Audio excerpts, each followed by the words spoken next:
Police ರಾಜ್ಯ ಅಲ್ಲ, Jammu Kashmir high court.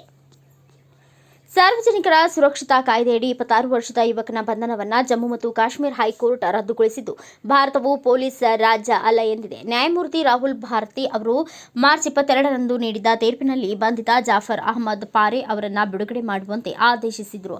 ತೀರ್ಪನ್ನು ಕಳೆದ ಸೋಮವಾರ ಹೈಕೋರ್ಟ್ ವೆಬ್ಸೈಟ್ನಲ್ಲಿ ಅಪ್ಲೋಡ್ ಮಾಡಲಾಗಿದೆ.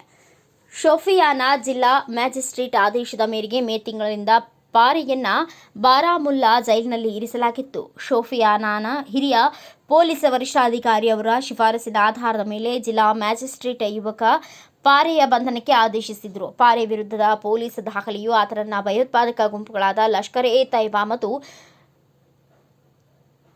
Hizbul Mujahideen hard core OGW ಎಂದು ಹೇಳಲಾಗಿತ್ತು. ಆದರೆ ಬಂಧಿತ ಪಾರೆ ಯಾವುದೇ ಪೊಲೀಸ್ ಠಾಣೆಗಳಲ್ಲಿ ದಾಖಲಾದ FIRಗಳಲ್ಲಿ ಆರೋಪಿಯಾಗಿಲ್ಲ. ಈತ ಏನು ತಪ್ಪು ಮಾಡಿದ್ದಾನೆ ಎಂಬ ಒಂದೇ ಒಂದು ಸಾಲಿನ ಉಲ್ಲೇಖನವೂ ಇಲ್ಲ.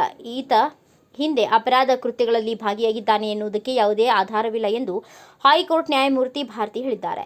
ಪೊಲೀಸ್ ದಾಖಲೆಗಳು ಮತ್ತು ಜಿಲ್ಲಾಧಿಕಾರಿಗಳು ಉಲ್ಲೇಖಿಸಿರುವ ಬಂಧನ ಕಾರಣಗಳಲ್ಲಿ ಕಾನೂನಿನ ಯಾವ ಅಧಿಕಾರಿ ಅರ್ಜಿದಾರರನ್ನ ಮೊದಲು ಬಂಧಿಸಿದ್ರು ಮತ್ತು ನಂತರ ಯಾವ ವಿಚಾರಣೆಯನ್ನು ನಡೆಸಿದ್ರು ಎನ್ನುವುದನ್ನು ದಾಖಲಿಸುವುದು ಅಗತ್ಯವಾಗಿದೆ ಎಂದು ತೀರ್ಪಿನಲ್ಲಿ ಹೇಳಿರುವ ನ್ಯಾಯಮೂರ್ತಿ ಭಾರತಿ, ಭಾರತವು ಕಾನೂನಿನ ಆಡಳಿತದಿಂದ ನಿಯಂತ್ರಿಸಲ್ಪಟ್ಟಿದೆ ಮತ್ತು ನಾಗರಿಕರ ವಿರುದ್ಧ ಪ್ರಕರಣವನ್ನು ದಾಖಲಿಸದೆ ಅವರನ್ನು ವಿಚಾರಣೆಗಾಗಿ ಕರೆದೊಯ್ಯುವಂತಿಲ್ಲ. ಜಿಲ್ಲಾಧಿಕಾರಿಗಳು ನೀಡಿರುವ ತಾರ್ಕಿಕತೆಯನ್ನು ಒಪ್ಪಿಕೊಂಡರೆ ಭಾರತವು ಪೊಲೀಸ್ ರಾಜ್ಯ ಆಗಿದೆ ಎನ್ನುವುದನ್ನು ಒಪ್ಪಿಕೊಂಡಂತಾಗುತ್ತದೆ. ಆದರೆ ಕಲ್ಪನೆಯಲ್ಲಿಯೂ ಭಾರತವು ಪೊಲೀಸ್ ರಾಜ್ಯ ಅಲ್ಲ ಎಂದು ಹೇಳಿದ್ದಾರೆ. ಮುನ್ನೆಚ್ಚರಿಕೆ ಕ್ರಮವಾಗಿ ಪಾರೆ ಬಂಧನವು ಮೂಲತಃ ಕಾನೂನು ಬಾಹಿರ ಮತ್ತು ಬಲವಂತದ ಕ್ರಮವಾಗಿದೆ ಎಂದು ತೀರ್ಪಿನಲ್ಲಿ ಹೇಳಿರುವ ಕೋರ್ಟ್ ಪಾರೆಯನ್ನು ತಕ್ಷಣ ಬಿಡುಗಡೆಗೊಳಿಸುವಂತೆ ಆದೇಶಿಸಿದೆ.